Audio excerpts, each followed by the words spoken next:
विष्णु भगवान जो हिंदू धर्म में सबकी रक्षा करते हैं, उनके 10 खास रूप हैं जिन्हें अवतार कहते हैं।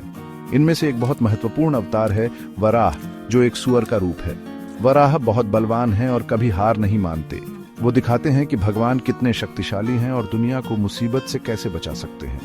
वराह तब आते हैं जब धरती माता, भूमि खतरे में होती है। विष्णु जी हमेशा उनकी मदद करते हैं जो उनसे प्रार्थना करते हैं, इसलिए वराह प्रकट होते हैं। वराह दिखने में भी बहुत अच्छे लगते हैं। जब आप उन्हें धरती को उठाते हुए देखते हैं तो ये एक तस्वीर की तरह होता है जो दिखाता है कि विष्णु कैसे सबकी रक्षा करते हैं। जैसे वराह ने भूमि को बचाया, वैसे ही विष्णु हमेशा दुनिया की मदद करते हैं और सब ठीक रखते हैं।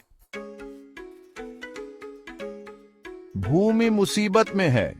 हिरण्याक्ष नाम का एक बहुत बलवान राक्षस पूरे ब्रह्मांड पर राज करना चाहता था। वो हर चीज का मालिक बनना चाहता था। उसने ब्रह्मा जी, जिन्होंने सब कुछ बनाया है, उनसे बहुत प्रार्थना की।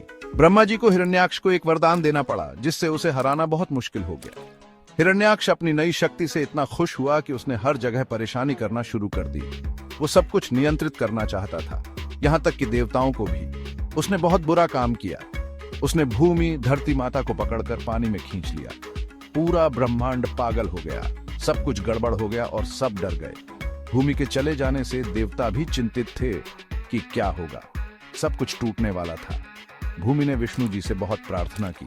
विष्णु जी ने उसकी सुनी और उसे बचाने और उस बुरे हिरण्याक्ष को सजा देने का वादा किया। इस तरह वराह और राक्षस के बीच बड़ी लड़ाई शुरू हुई। ये एक ऐसी लड़ाई थी जो तय करेगी कि पूरे ब्रह्मांड का क्या होगा।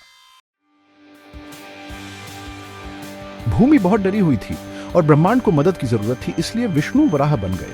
वराह ने एक जोरदार दहाड़ लगाई जिससे सब कुछ हिल गया और वो सबसे बड़े पहाड़ों से भी बड़े थे। वो हिरण्याक्ष से लड़ने और भूमि को बचाने के लिए पानी में कूद गए। वराह और हिरण्याक्ष के बीच की लड़ाई बहुत भयंकर थी। जब ये दोनों देवता लड़े तो पानी हर जगह छलक गया। वराह ने अपने बड़े बड़े दांतों का इस्तेमाल किया और वो हिरण्याक्ष पर बहुत गुस्सा थे। वे 1000 साल तक लड़े। इससे पता चलता है कि राक्षस कितना बलवान था और वराह कितना जीतना चाहते थे।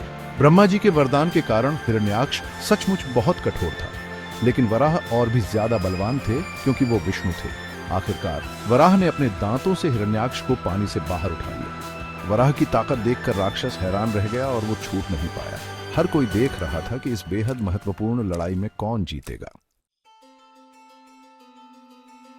वराह ने हिरण्याक्ष को अपने दांतों पर उठाया और पानी से बाहर आ गए। सभी देवता खुशी से झूम उठे क्योंकि वे वराह को देखकर बहुत खुश थे। वो एक सुपर हीरो की तरह थे जिसने दिन बचा लिया। वराह सबके रक्षक जीत गए थे। उन्होंने उस बुरे आदमी को आसानी से हरा दिया जो इतनी परेशानी पैदा कर रहा था। वराह ने अपना सिर हिलाया और हिरण्याक्ष खत्म हो गया। ब्रह्मांड फिर से सुरक्षित हो गया और सब खुश थे। भूमि वराह के दांतों पर सुरक्षित थी। वराह ने ध्यान से भूमि को वापस वहीं रख दिया जहां वो रहती थी और सब कुछ फिर से ठीक हो गया। भूमि बहुत आभारी थी और उसने वराह को ढेर सारा आशीर्वाद दिया। जब वराह ने धरती को उठाया तो ऐसा लगा जैसे वो सबको दुखी और भ्रमित होने से बचा रहे हों। वराह का हिरण्याक्ष को हराना दिखाता है कि अच्छाई की हमेशा जीत होती है। ये हमें याद दिलाता है कि जब चीजें बहुत बुरी होती हैं तब भी भगवान हमेशा मदद के लिए मौजूद होते हैं। वराह की कहानी सबको आशा देती है और हमें याद दिलाती है कि विष्णु हमेशा हमारी रक्षा के लिए मौजूद है।